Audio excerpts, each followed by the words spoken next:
Saudara, pada tengah malam, tepat saya melihat jam 11.50, jam 12 kurang 10 menit, pergantian waktu. Saudara tahu pergantian waktu terjadi pada saat jam 12 malam. Menjelang 12 malam lebih, itu sudah termasuk hari yang baru. Betul? Pada jam 23.50, jam 11 lebih 50 menit, jam 12 kurang 10 menit. Saya masih duduk. Dan saat yang seperti itu, Tuhan datang. Saudara, saat saya melihat Tuhan datang, saya nangis, saya bilang, Tuhan, Engkau datang tepat pada pergantian waktu. Lalu saya tanya, Tuhan, kita mulainya kan tadi jam 6 sore. Engkau sudah hadir belum? Kemuliaanku hadir, nak. Saat jam 6 engkau mulai melakukan suatu penyembahan dan pujian. Hadiratku memenuhi tempat ini. Saudara merasakan bukan? Ya. Saudara merasakan ada hadirat Tuhan. Ya. Dan Tuhan katakan, kemuliaanku, kehadiranku datang.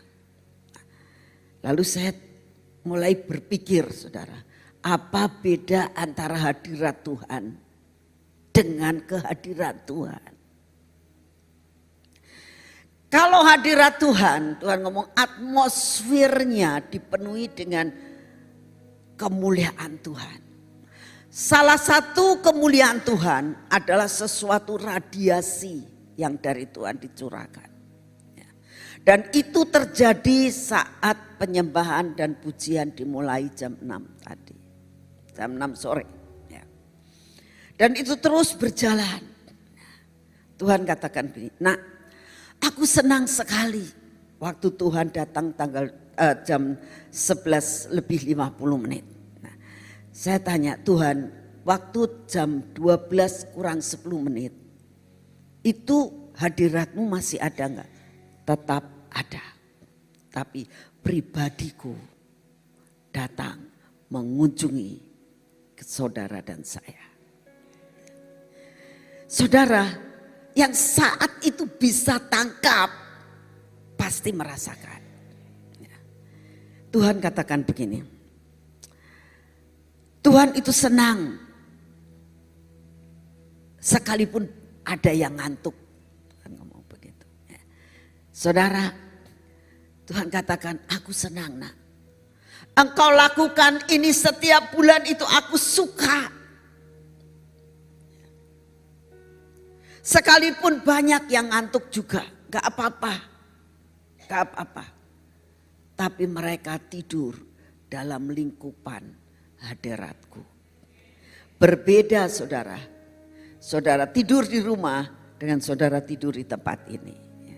Sekalipun saudara merasakan ngantuk, di rumah belum tentu, saya tidak mengatakan tidak ada hadirat Tuhan ya. Pasti hadirat Tuhan sewaktu-waktu akan hadir dan kalian akan rasakan. Di rumah kalau saudara tidur belum tentu diliputi sangat pekat dengan hadirat Tuhan. Oleh karena itu Tuhan katakan, aku suka dengan apa yang kalian lakukan setiap bulan.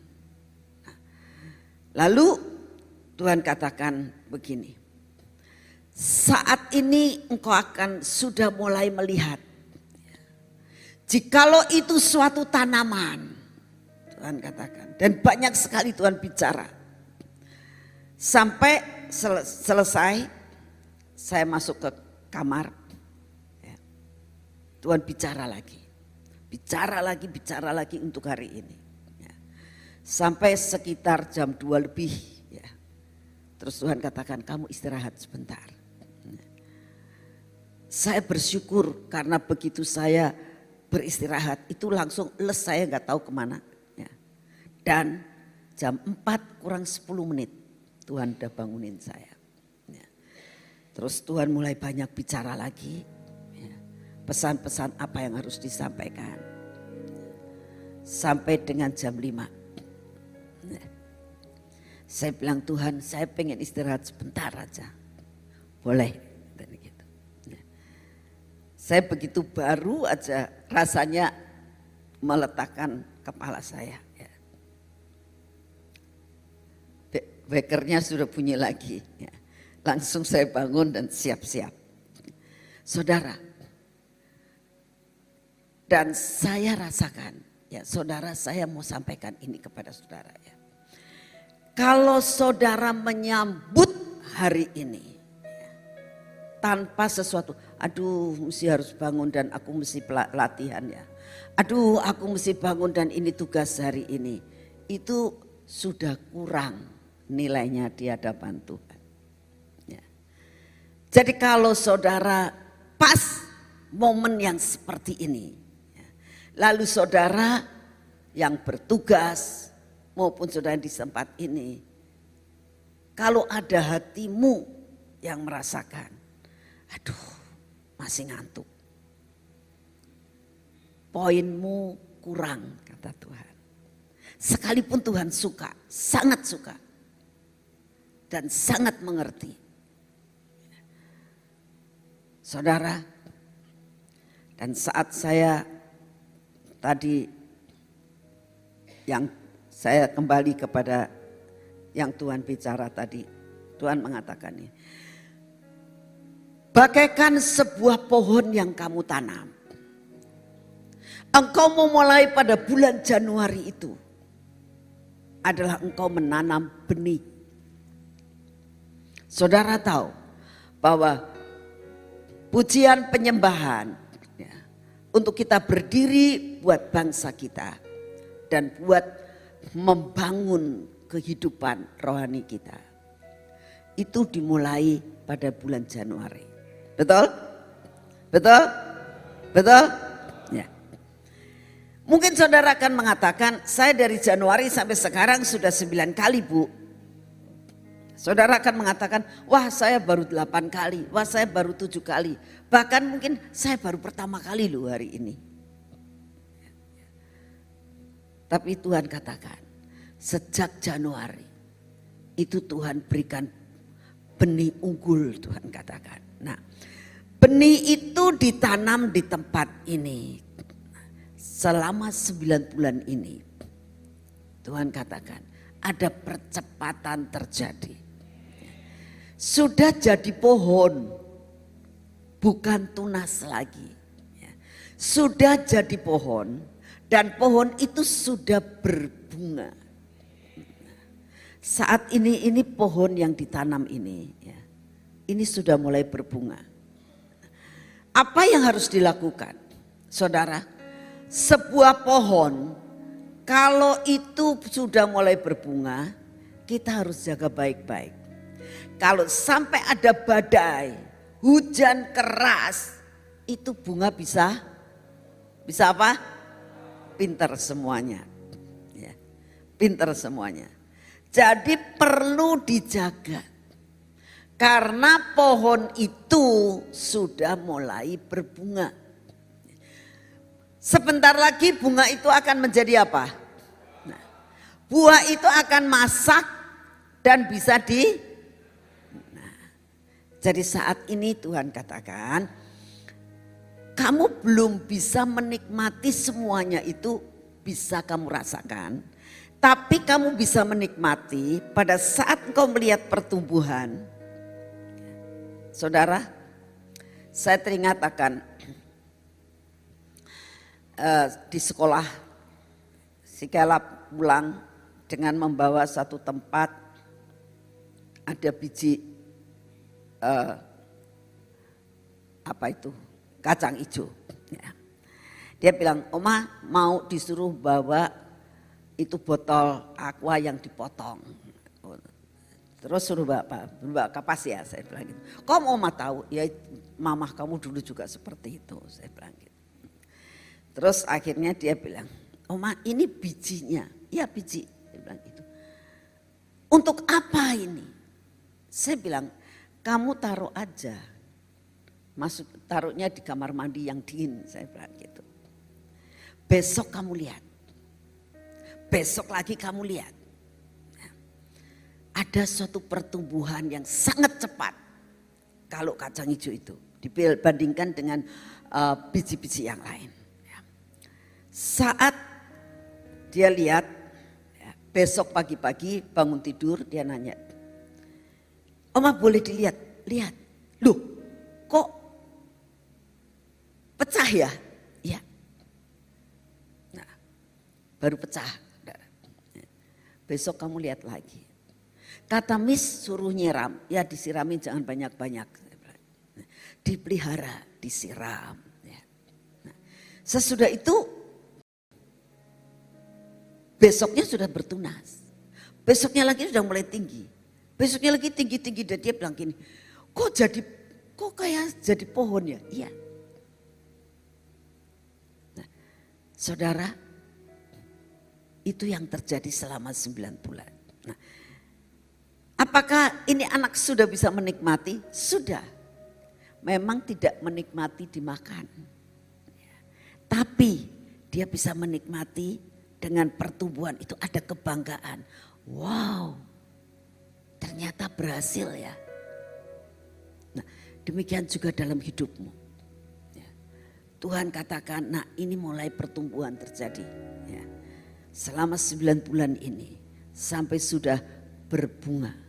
Kau bisa menikmati dan katakan ada pengharapan dalam hidupku. Katakan sebelahnya, ada pengharapan dalam hidupku. Karena bunga itu pasti menjadi ada pengharapan dalam hidupku. Ya. Karena bunga itu pasti akan menjadi buah. Amin. Ya. Sekarang persoalannya, kalau sudah mulai mau menjadi buah, belum loh. Ya. Ini 9 kali itu belum menjadi buah, sudah mulai berbunga. Dijaga, hidupmu ini dijaga. Jangan sampai karena badai, karena masalah, bungamu menjadi gugur. Apa sebabnya suatu pohon itu yang berbunga itu bisa gugur? Karena hujan keras, badai, ya, angin yang keras membuat rontok. Pohonnya sih tidak tumbang. Kalau sampai benar-benar tidak berakar yang kuat, ya tumbang.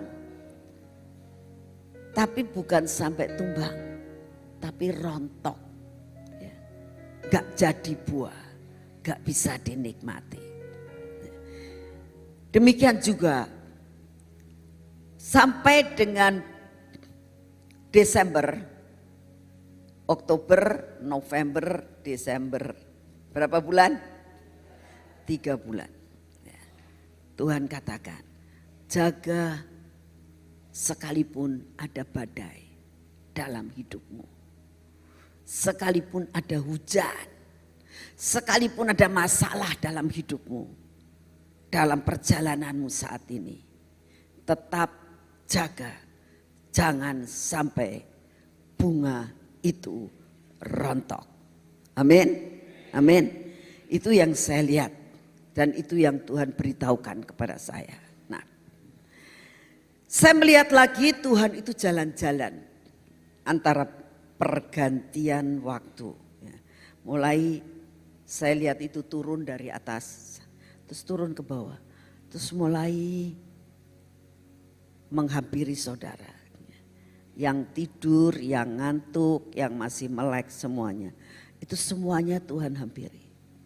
Ada beberapa yang Tuhan jamah. Luar biasa sekali. Luar biasa sekali. Nah, hari ini Tuhan memberitahukan kepada kita rahasianya tentang bagaimana bunga itu bisa menjadi proses buah. Amin. Amin. Siap? Siap buat tangkap semuanya.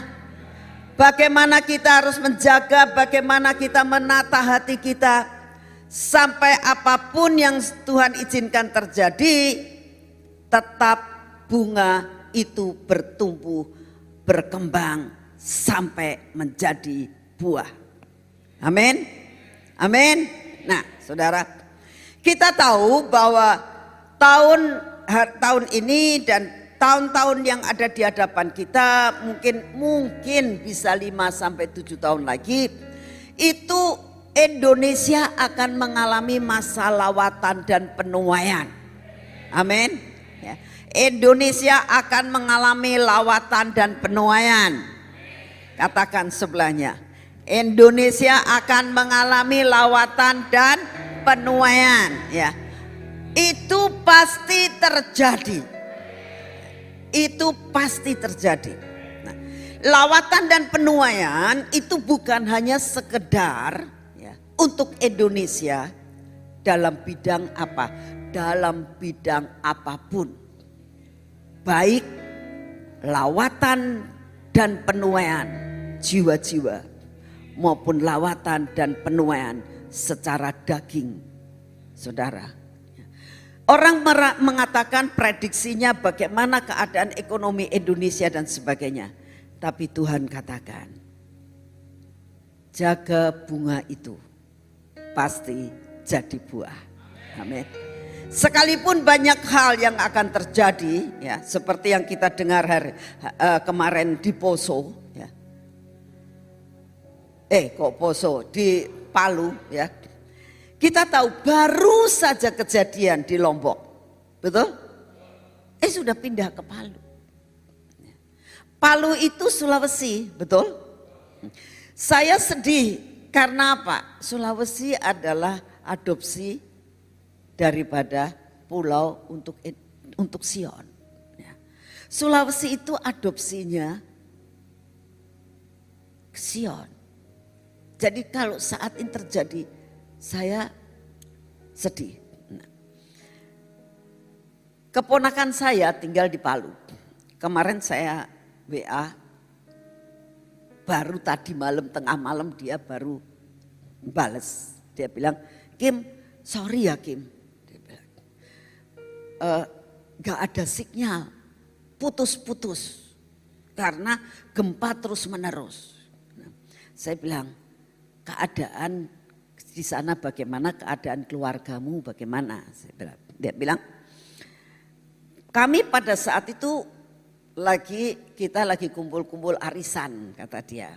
Nah, memang rumahnya besar, rumahnya agak di atas gunung, di tempat tinggi lah, bukan ya tempat yang tinggi. Dia bilang arisannya itu di sekitar kolam. Jadi mereka itu punya kolam renang di rumahnya. Mereka itu bikin arisan dan makan-makan di dekat kolam itu. Tiba-tiba dia bilang, itu kita tahu gempa. Kok ada gempa? Dia bilang air kolam itu bisa naik kurang lebih 2 meter. Langsung ke kita semuanya. Kita semua lari semua jatuh. Gak bisa lari, semua jatuh. Ya, dia bilang. Terus kita mau ndak mau kita berdoa dan kita duduk, sudah bisa berdiri. Nah, jadi saya bayangkan kenapa banyak korban, karena mereka nggak bisa lari. Ya, mereka nggak bisa lari. Ya. Jadi karena begitu kena air, ya. Gak bisa lari, apalagi yang di dekat-dekat pantai. Begitu air masuk dalam rumahnya maupun sudah gak bisa lari dia. Dia mau lari gimana gak bisa. Suaminya lari aja jatuh. Begitu arisan sudah gak karu-karuan. Ya. Makanan semuanya yang di meja ambruk semuanya, sudah nggak jadi apa, nggak bisa dimakan sama. Suaranya keras, semua piring mangkok pecah, dia bilang. Itu sangat mencekam sekali. Kita nggak bisa apa-apa kecuali duduk sambil berdoa, dia bilang. Di mana-mana jalan melekah. Ya, saudara, dan sampai dengan tadi malam dia katakan, gempa terus menerus, gempa susulan terus berjalan. Saudara, kita tahu ya, bencana ada. Ya. Apa yang bakal terjadi kita tidak tahu. Itu badai. Amin. Ya. Itu angin. Jaga hidupmu. Jangan sampai bunga itu rontok. Jelas? Ya. Mungkin saudara enggak, oh aku enggak di Palu kok. Di Mamuju juga kena. Poliwali kena. Pasangkayu kena. Ya. Dan itu daerah-daerah kita pelayanan di sana. Tadi malam saya berdoa, Tuhan, selamatkan anak-anakmu. Buat perlindungan. Buat mereka adalah orang-orang yang dibedakan. Saudara, kita berdoa. Kita nggak tahu apa yang akan terjadi di kota Sion. Tapi suatu saat kita akan lihat, saudara dan saya akan dibedakan.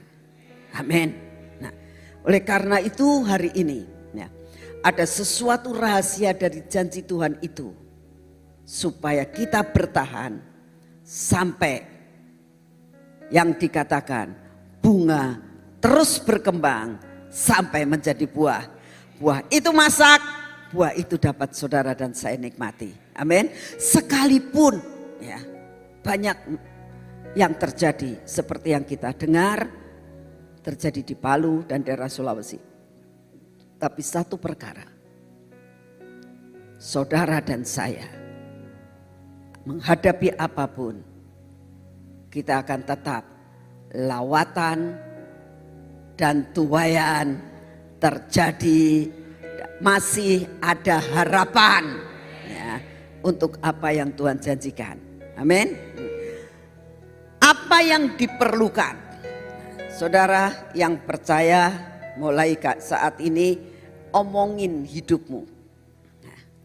Omongin hidupmu. Ya. Saya hidup karena perjanjian saya dengan Tuhan. Ya. Tuhan janji, ya. Saudara hidup karena perjanjian. Karena hari ini Tuhan katakan, nah, sampai saat ini bukan perkataan Ibu Nani. Saya jelas dengar. Tuhan katakan, sampai saat ini pohonku sudah mulai berbunga. Dan Tuhan katakan, sebentar lagi bunga ini akan menjadi buah. Dan buah itu masak. Dan buah itu dapat saya nikmati. Amin. Masukkan dulu. Hidupku oleh karena janji Tuhan. Saya tidak mau melihat dan saya tidak mau mendengar apa yang bakal terjadi yang jelek-jelek. Tapi pikiranku saat ini aku isi. Aku hidup karena perjanjian. Amin. Amin. Karena perjanjian hari ini antara saudara dengan Tuhan.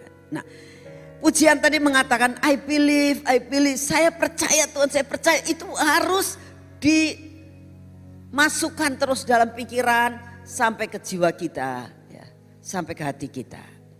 Harus dimasukkan. Ya. Aku hidup karena janji Tuhan hari ini. Ya. Bahwa saat ini sudah berbunga. Sebentar lagi akan menjadi buah. Buah itu masak, buah itu dapat saya nikmati. Amin, amin. Itu hal yang pertama. Ya. Kenapa Ishak dalam masa kesukaran dia tetap bisa diberkati? Ya. Kita baca di dalam Kejadian 26 ayat 12. Saat itu Ishak hidup di tengah-tengah suatu bangsa yang ada di dalam masa kelaparan. Ishak saat itu hidup di tengah bangsa yang banyak sekali mereka itu mengalami kelaparan. Berarti kelaparan artinya adalah kekurangan. Ya, sampai nggak kenyang perutnya. Itu namanya kelaparan. Tetapi kenapa Ishak dapat menjadi orang yang dibedakan? Kenapa Ishak bisa diberkati? Karena Ishak hidup dalam perjanjian. Amin. Amin. Dia dibedakan. Saudara dan saya yakin kalau saudara percaya apa yang disampaikan Tuhan hari ini, saudara akan menjadi orang yang dibedakan. Sekalipun banyak masalah yang kita hadapi, sekalipun dunia akan menghadapi apapun dan Indonesia, tapi percaya Indonesia ada dalam perjanjian Tuhan. Saudara dan saya ada dalam perjanjian Tuhan. Ya. Amin. Coba kita lihat apa yang dialami oleh Ishak. Maka menaburlah Ishak di tanah itu, dan dalam tahun itu juga ia mendapat hasil 100 kali lipat. Sebab ia diberkati Tuhan. Ngerti? Ya. Saudara, dalam tahun ini juga 3 bulan lagi, betul? Bungamu akan menjadi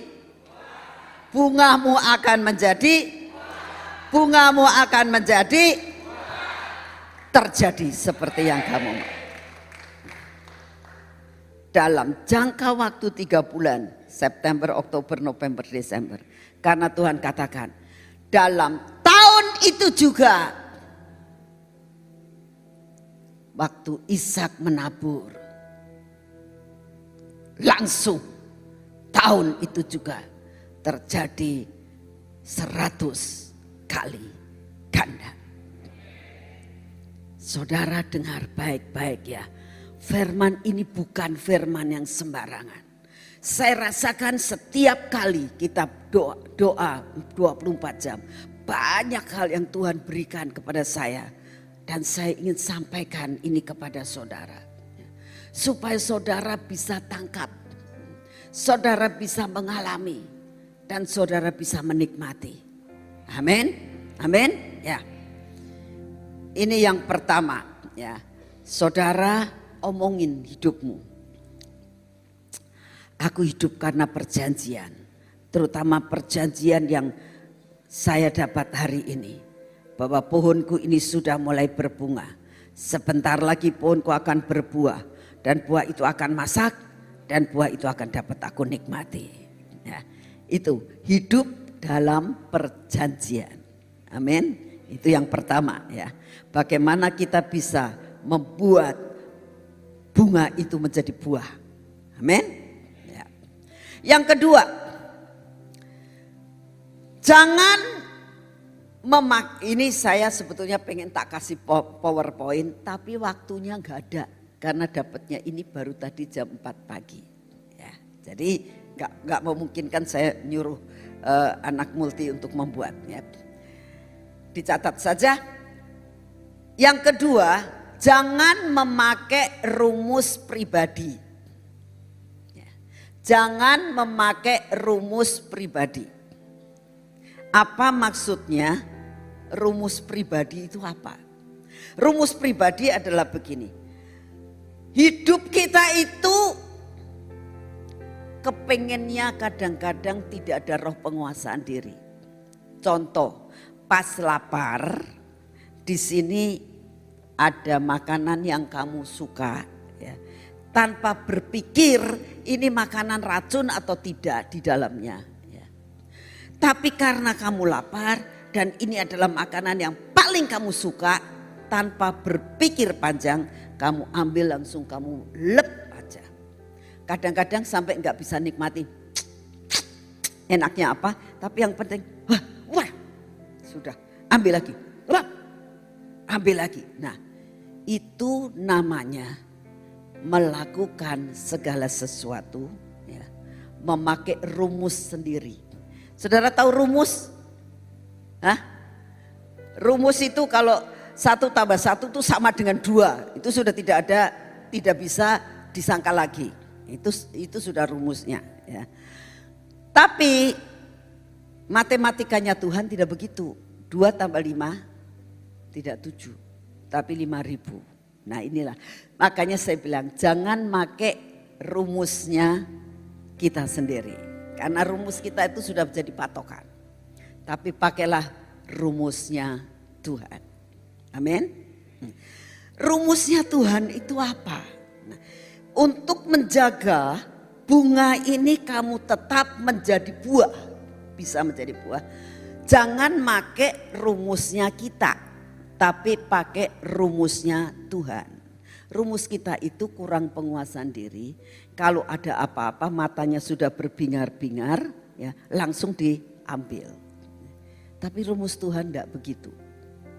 Kalau rumus Tuhan adalah begitu kita melihat, ini rumusnya Tuhan. Ya. Pertama kali apapun kan kita mesti melihat, betul?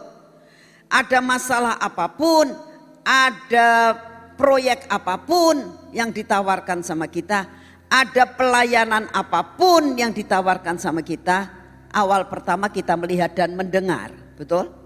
Nah, seringkali kalau pakai rumusnya kita sendiri, kalau pakai rumus kita sendiri, begitu kita melihat, begitu kita mendengar, langsung ya. Betul? Betul enggak? Karena apa? Gak ada roh penguasaan diri. Gak ada roh penguasaan diri. Nah, roh penguasaan diri itu berasal dari Tuhan. Itu buah roh, bukan karunia. Jadi harus dipelajari. Bagaimana kita harus selalu ada dalam roh penguasaan diri. Jadi gak bisa kita itu minta instan, gak bisa. Roh penguasaan diri itu adalah buah roh. Nah, buah roh itu perlu yang dinamakan dipelajari.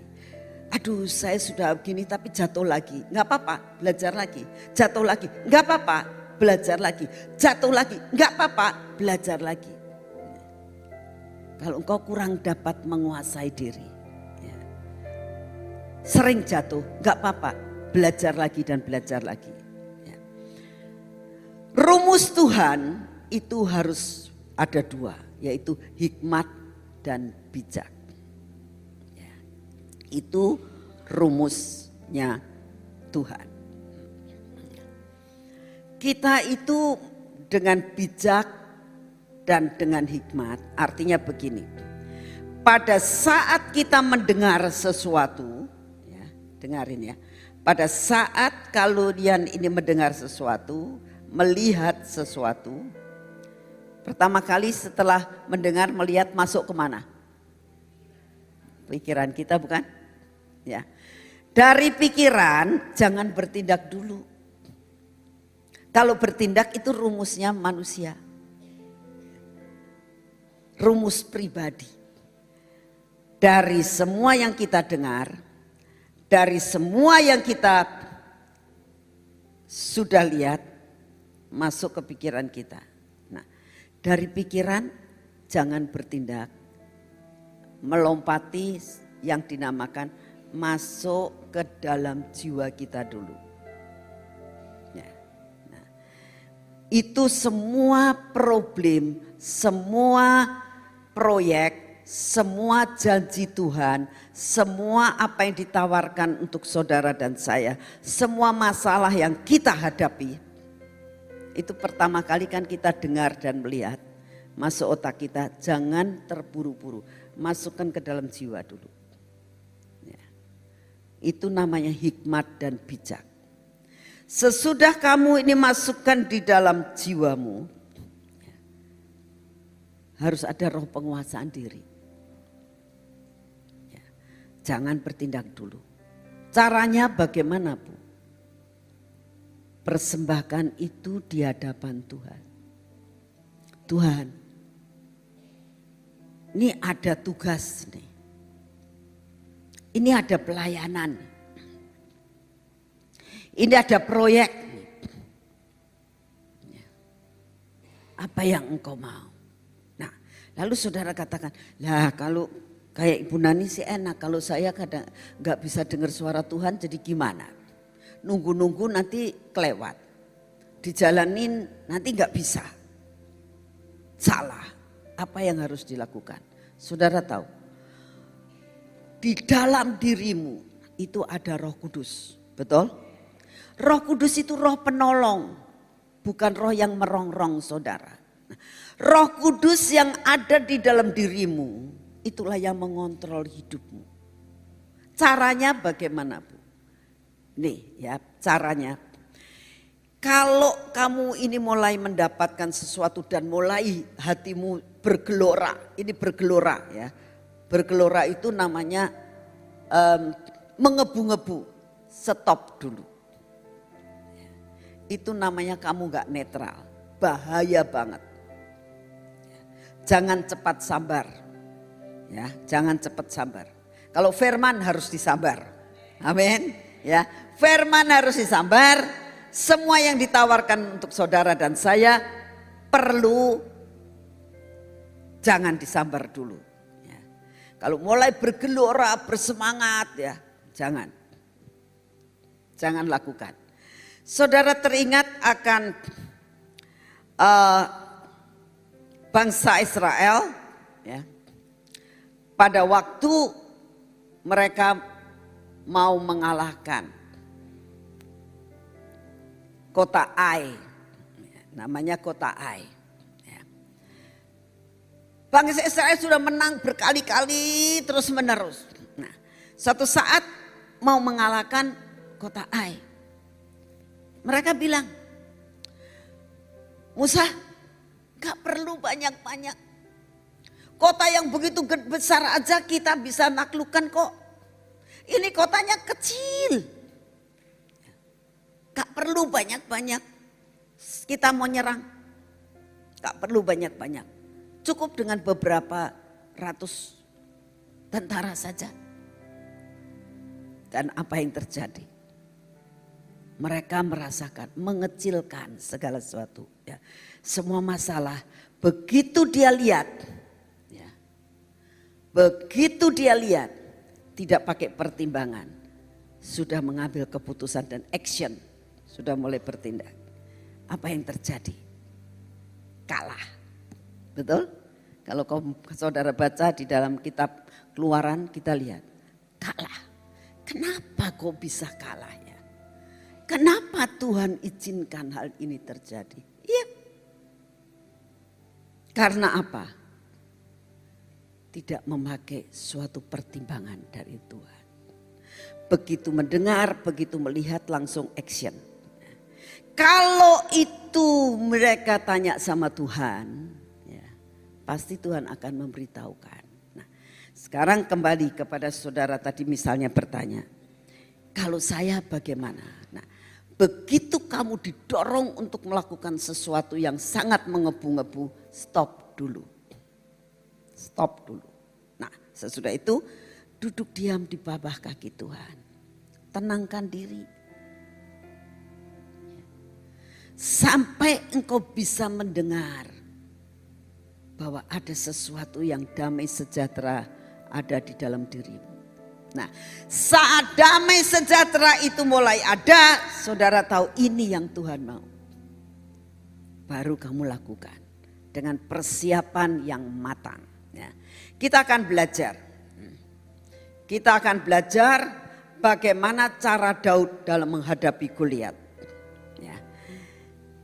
Kita tahu ini adanya di 1 Samuel 17 ayat 1 sampai 58. Ya, tapi saya tidak akan baca semuanya. PR ya buat saudara. Ya, dalam 1 Samuel 17 ayat 1 sampai 58. Ini ceritanya, cerita singkatnya. Orang Filistin mengumpulkan tentaranya untuk berperang. Ya, lalu berperang di daerah Efes Damim.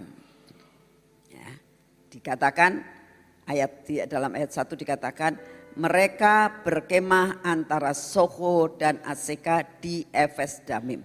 Arti Efes Damim adalah batas darah. Sebetulnya ya, orang Israel, Goliat ini dan orang Filistin ada batasnya. Anak ada di Efes Damim itu, dia tidak bisa melanggar akan tempat ini. Ya. Dia ada di belakangnya Efes Damim. Nah, dikatakan Saul dan orang-orang Israel berkumpul di lembah Terbantin, ya, mau perang. Ya. Lalu terjadilah mereka ngomong gitu, udahlah kita nggak usah perang, perangnya 1 lawan 1 aja. Kamu ambil jago kamu, saya majukan jago saya. Ini ceritanya seperti itulah ya kasarnya. Lalu tiba-tiba mereka setuju. Oke, deal. Kita 1 lawan 1. Kalau kamu kalah, kamu jadi hamba kita. Kalau saya kalah, saya mau jadi hamba kalian. Deal. Ya. Apa yang terjadi? Tiba-tiba yang namanya orang Filistin, tiba-tiba bumi bergetar. Kenapa bumi bergetar? Kenapa tanah itu bergetar? Karena yang dihadapkan adalah orang yang tingginya 3,8. 3 meter dari ini, saudara sebelahnya yang didudukin sama empek belakangnya itu paling cuman 3 meter lebih dikit. Itu Goliat lebih tinggi dari itu loh, bayangkan ya. Mungkin sebesar pilar yang didudukin sama Guatlan sama Cecek di belakang itu. Gede banget, tinggi ya. Bagaimana bumi tidak bergetar melihat manusia sebesar itu dengan jalannya blek, blek, blek. Ya kita aja kalau kayak gini juga bergetar, apalagi tingginya seperti itu, berapa kilo, mungkin berapa kuintal beratnya. Dan apa yang terjadi saudara? Tiba-tiba dengan semua pakaian yang lengkap, dengan memakai baju yang luar biasa, ada perisai, ada tombak, ada semuanya. Pakai sepatu yang untuk perang ya. Sepatu large yang dari besi, semua dari besi. Mereka kalau jalan bisa kerincing, suaranya keras. Orang Israel melongo saudara. Lah kita gak punya orang segede itu.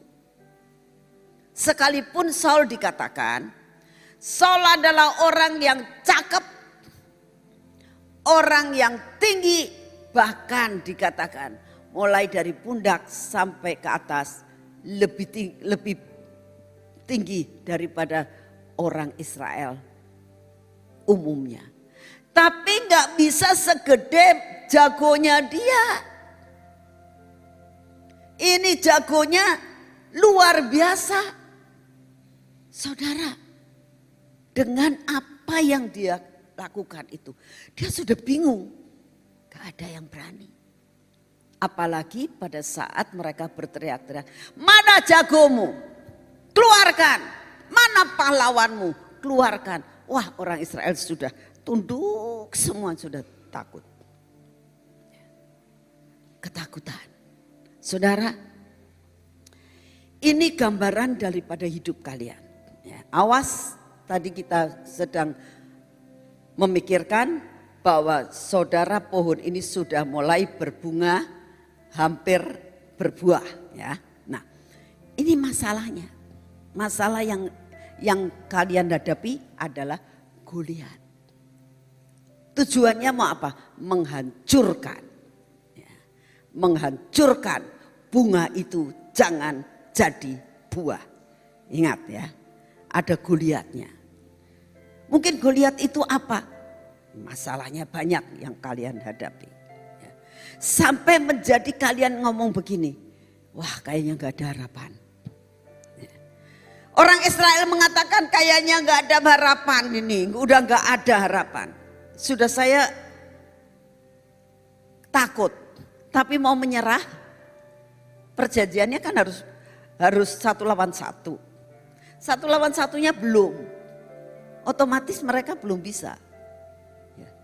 Mau nyerang gak berani. Jadi mereka sambil bertahan. Itu bukan sehari 2 hari, berhari-hari. Berhari-hari. Gak ada satupun daripada orang Israel yang berani menghadapi Goliat.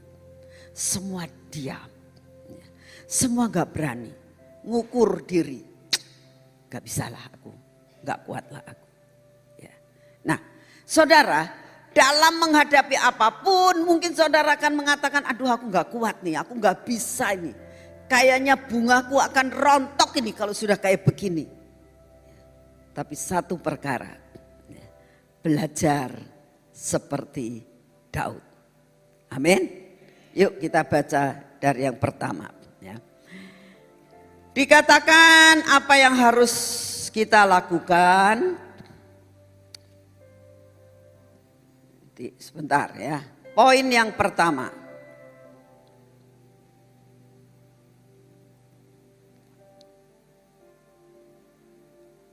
Ngantuk gak? Ngantuk gak? Coba ngomong yang keras. Ya.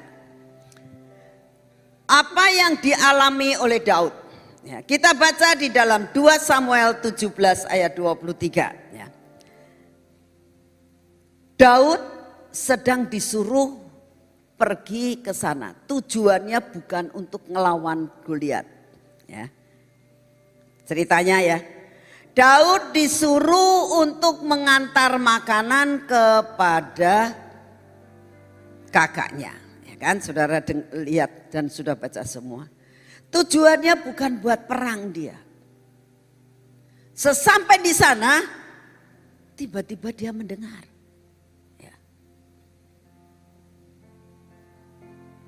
Dikatakan begini. Sedang ia berbicara dengan mereka, tampillah maju pendekar itu, namanya Goliat, orang Filistin dari Gad, dari barisan orang Filistin. Ia mengucapkan kata-kata yang tadi juga dan Daud mendengarnya.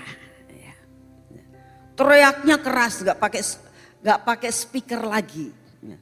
Karena orangnya tinggi gede, badannya besar, jadi suaranya juga kayak loudspeaker. Sudah nggak pakai loudspeaker lagi, tapi kerasnya luar biasa. Sampai setiap telinga mendengar. Ya. Termasuk Daud. Apa itu? Suaranya apa itu? Begitu Daud mendengar. Semuanya takut, tapi Daud tidak takut. Kita lihat dalam poin yang kedua. Dia memasukkan semuanya dalam pikirannya. Lalu tidak langsung bertindak. Dipertimbangkan dalam hatinya. Ya. Lalu dia katakan ayat 32.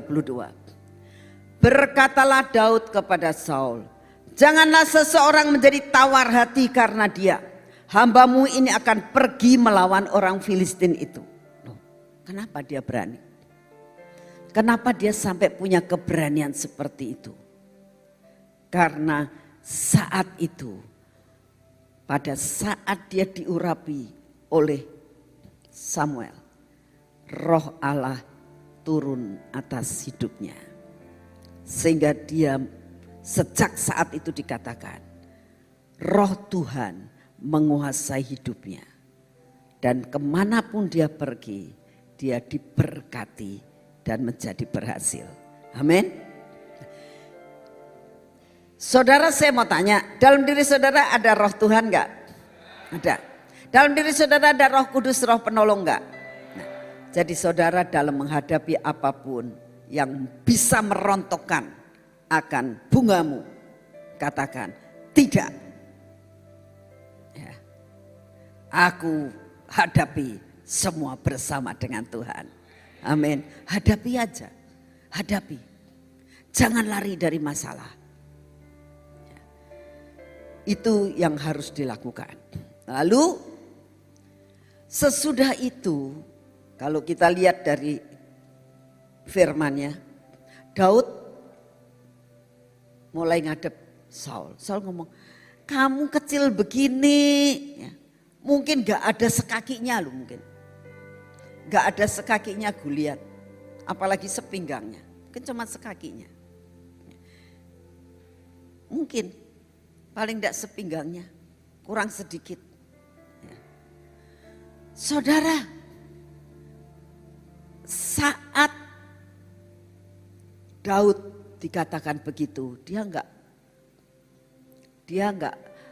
mundur. Biasanya begini, kalau saudara mulai bertanya-tanya dan ada beberapa yang memberikan sesuatu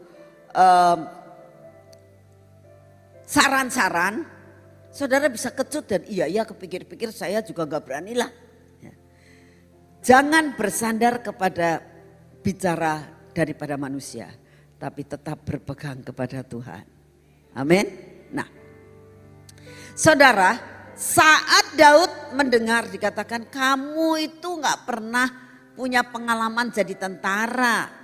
Dia dari dulu, dari kecil sampai sudah gede begitu, dia sudah berlatih, mana bisa menang. Lalu dia katakan, ya, aku bisa ngelawan singa, aku menang kalau ngelawan singa. Aku bisa ngelawan beruang dan aku menang tuh. Nah, Saul mikir, saya bicara sama anak kecil. Ini perang bukan main-main. Tapi saat dia bicara itu ada kuasa. Ada kuasa sehingga mengakibatkan orang itu takluk.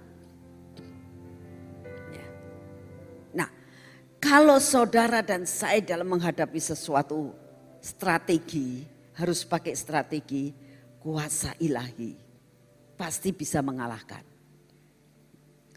Cara kita dagang, cara kita ngomong, ya, itu pakai strateginya Tuhan. Pasti menang kitanya. Ya, saudara. Pasti. Karena ada radiasi yang dari surga masuk dalam hidup kita. Sampai orang itu bisa akhirnya nurut sama kita. Percaya enggak? Saudara. Saya seringkali kalau menghadapi dengan orang-orang yang, baik orang yang berjabatan tinggi ya, maupun orang yang rasanya orang ini tidak mungkin bisa dikotak-katik, tetap berdiri teguh. Ya. Saya ketemu dengan dia, saya berdoa sebelum masuk rumahnya saya sudah mulai dalam nama Tuhan Yesus. Roh kuasa Tuhan menguasai saya, semua tunduk dalam nama Tuhan Yesus. Ya. Begitu saya masuk, mulai Tuhan kasih hikmat. Wah, ini rumahnya kok kitanya orang ini senang sama ikan, senang sama ini. Saya mulai lihat. Saya duduk, lalu saya mulai lihat, saya mulai bicara tentang ikan, kesukaannya dia. Nah ini sudah mulai dia kepengaruh. Ya. Selesai semuanya, orangnya pintar banget. Dia bisa nulis dengan cara di hadapan kita. Ya. Nulis di balik gitu loh, tapi kita bisa baca dari tulisannya dia. Jarang loh orang bisa begitu. Lihai banget pikir saya itu ya. Kita kalau nulis kan selesai kita kasih ke nih tulisan saya. Dia enggak, kasih meja ada tulisannya. Dia bisa tulis. Kita sudah bisa baca. Pintar bisa nih orang pikir saya.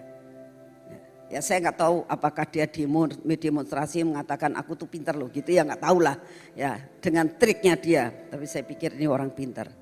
Kita harus dapat untuk mengalahkan. Ya. Mulai dari situ saya mulai mencari strategi bagaimana menundukkan. Ya. Pertama kali dia ngomong gini, Bu ini sudah final ya, saya tidak mau untuk ditawar-tawar. Dan saya tidak pernah menawarkan sesuatu dan harus ditawar. Saya diam aja. Lalu saya bilang, ya Pak, Bapak itu seperti saya kok. Saya bilang gitu. Saya juga notaris loh Pak, saya notaris juga kalau ditawar-tawar tuh jengkel sayanya. Saya bilang gitu. Dia sudah ngerti kan, sama-sama dia kalau ditawar jengkel, saya kalau ditawar juga jengkel. Tapi Pak, saya punya strategi, saya bilang. Kalau saya ini ngadepin orang kaya, tak pukul Pak, saya bilang gitu. Tak kasih harga mahal. Tapi kalau saya menghadapi orang yang miskin, dan dia tahu itu uang sedikit, satu-satunya yang dia bisa membeli rumah misalnya. Dan saya satu-satunya orang yang bisa tanda tangan saya laku untuk menolong dia. Ya. Saya tidak akan menghargai dia terlalu tinggi. Tanda tangan saya nggak akan saya hargai tinggi Pak. Bahkan saya sering kali gratiskan. Karena saya tahu. Saya harus menolong. Saya tahu bagaimana saya memukul. Tapi bagaimana saya menolong. Dia diam. Ya. Saudara, kita harus punya strategi. Ya. Bagaimana bisa menaklukkan dengan kuasa Tuhan. Ya. Itu saja saya tahu, saya sudah menang 1 poin dengan dia. Ya. Dengan banyak bicara. Singkat cerita, kita dapat potongan. Ya. Saya bilang, saya nggak mau nawar kok Pak. Sudahlah segini saja. Gitu. Dia diam. Ya sudahlah, saudara. Bukan saya tidak mau nawar, tapi memang saya nawar akhirnya. Ini salah satu strategi yang dilakukan oleh Daud. Bagaimana kamu bisa mengalahkan dalam proyek, dalam orang yang sakit. Misalnya, aduh saya kok sakit ya misalnya. Saya tahu. Saya sakit. Tapi saya sangat percaya Tuhan pasti tolong saya. Hadapi. Gak usah tambah merasakan. Aduh aku mengasihani diri sendiri. Aku kok kayak begini. Tidak ada yang begitu. Lawan itu. Katakan. Tuhan sudah memberikan kesembuhan buat aku. Aku pasti sembuh. Aku sehat. Aku bisa mencapai destiniku. Amin. Itu harus dikatakan. Bagaimana cara strateginya untuk mengalahkan jiwamu yang senantiasa ingin menjatuhkan akan hidupmu. Amin. Nah, ini yang dialami oleh Daud. Poin yang ketiga baru bertindak. Ayat yang ke-40. Lalu Daud mengambil tongkatnya di tangannya, dipilihnya dari dasar sungai 5 batu yang licin dan ditaruhnya dalam kantung gembala yang dibawanya. Yakni tempat batu-batu sedang umbannya dipegang di tangannya. Demikianlah ia mendekati orang Filistin. Saudara, kita tahu bahwa yang dipunyai oleh Daud itu enggak seberapa. Tongkat, kantung, ya, sama batu. Sebetulnya harganya berapa? Gak seberapa. Tongkat, betul? Kantong, sama batu. Hanya 3. Tapi tongkat itu berbicara tentang sarana. Tongkat itu bicara tentang otoritas, saudara. Sekalipun saudara itu enggak seberapa punyanya kita itu punyanya enggak seberapa. Tapi saudara tahu otoritas ilahi sudah diberikan buat saudara.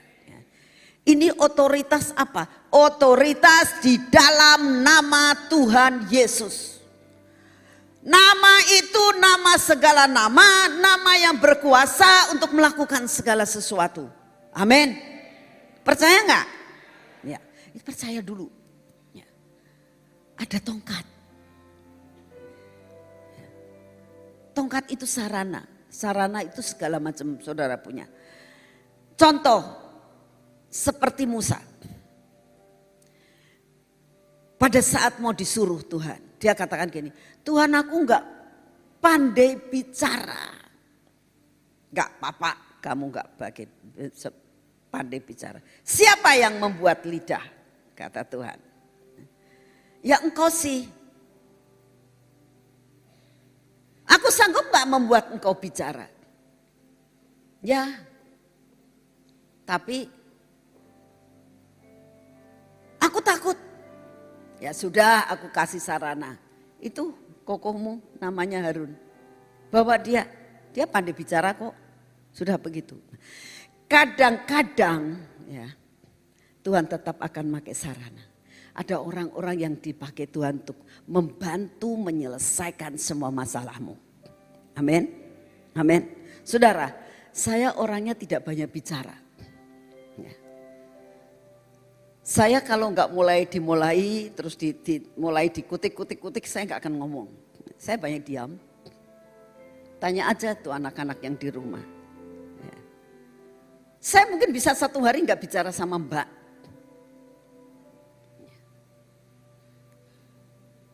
Tapi kalau saya sama anak cucu-cucu saya cerewet. Ya. Karena itu merupakan hiburan buat saya. Ya. Tapi kalau sama anak-anak jarang saya cerita macam-macam gitu. Kalau nggak ditanya, Freddy kadang-kadang tanya, "Mah, ini gimana mah?" Nah saya baru ngomong. Ya. Saya orang tidak terlalu banyak bicara. Tapi kalau saya sudah mulai dikuasai roh Tuhan, saya bisa 1-2 jam untuk berbicara. Kenapa? Karena yang mempunyai lidah adalah Tuhan. Ya. Saudara tahu Bevis, anak cucunya Pak Yusak? Dia kalau di rumah juga paling tanya, "Halo Bev," hehehe, ya, tanyain. Kemarin dia pergi ke Eropa, saya tanya, "Bev, cerita sama Mak dong, kamunya di sana ngapain?" Hehehe, "Seneng Mak." Tok begitu aja. Saya bilang, "Kok ceritanya seneng, kamu kemana?" Hehehe. Saya pikirnya anakku kayak gitu aja ditanya tuh nggak pernah jawab mencerita macam-macam gitu, enggak. Coba kalau kamu lihat ketemu sama Ci Sofi. Ya. Begitu kamu tanya gini, wah dia bisa cerita panjang lebar. Ya. Saudara, memang punya talenta seperti itu.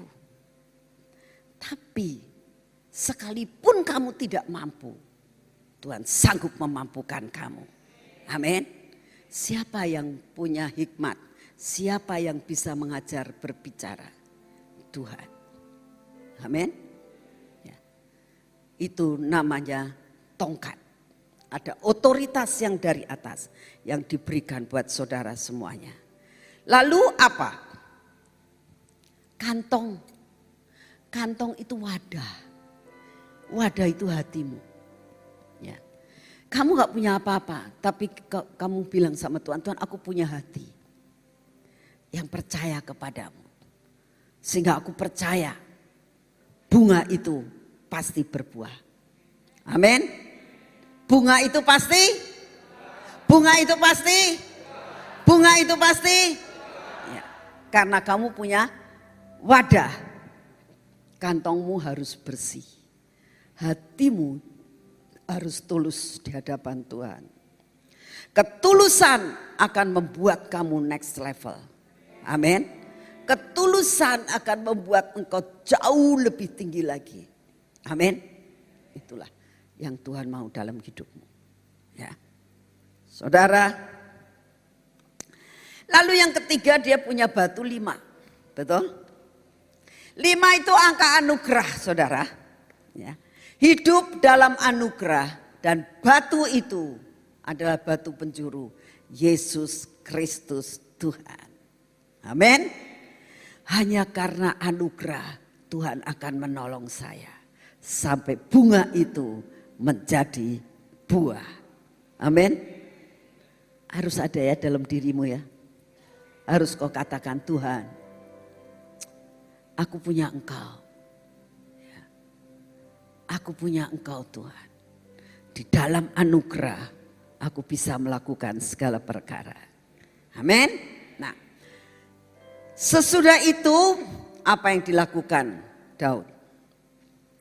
Ayat 49.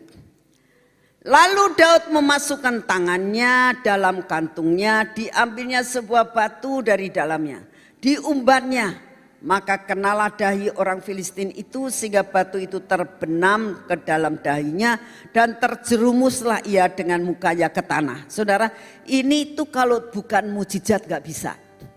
Batu itu segede apa sih? Betul? Kepalanya dia segede apa? Bayangkan ya. Saudara bisa bayang gini. Batunya segini, sejempol lah nih ya. Kepalanya segini. Gede mana?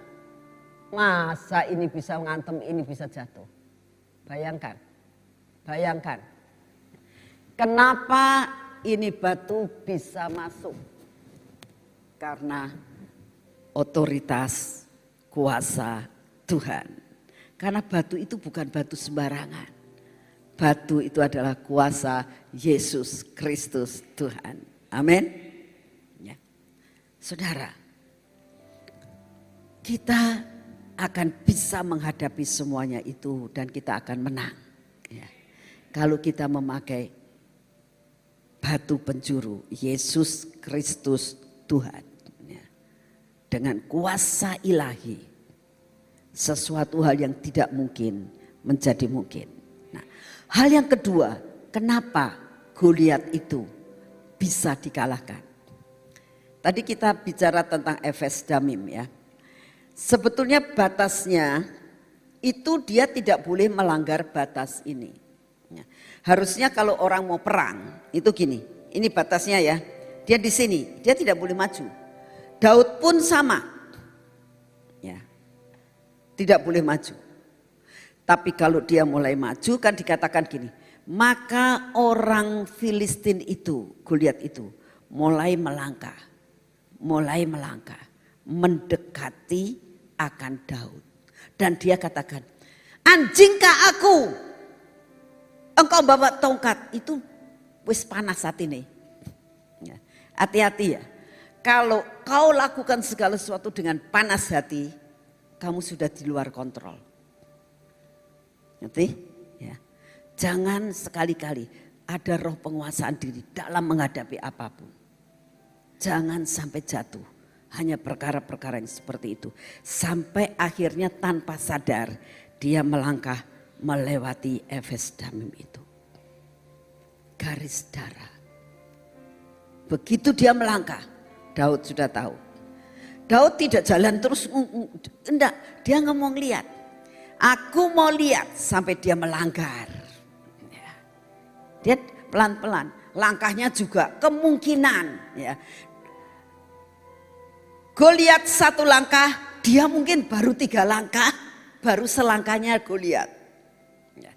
Jadi dia langkahnya pelan-pelan, tapi si Goliat ini melangkah satu langkah dengan panas hati, membuat dia keluar daripada jalurnya. Nah, saat Daud tahu, nah ini waktunya. Dia melanggar Efes Damim. Dia tetap pelan-pelan, biarin aja. Dia jalan lagi. Saat waktunya tepat, dia mengumban.